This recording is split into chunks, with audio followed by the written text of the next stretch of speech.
Are you looking for a way to apply for a loan from Zenith Bank? Well, you are in the right place.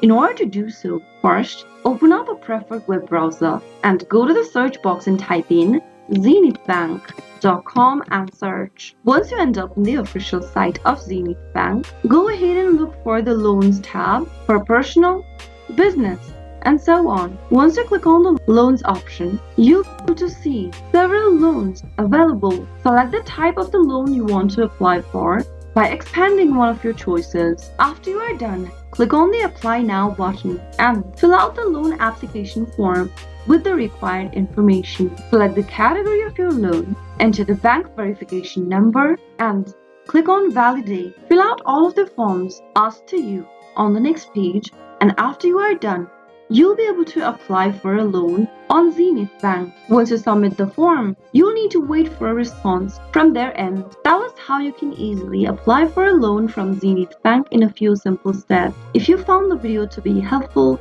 go ahead and give us a thumbs up. Also, don't forget to subscribe to the channel by hitting the subscribe button. Press the notification bell so that you'll never miss another upcoming upload from us. I'll be back with more videos like this. Thanks for watching.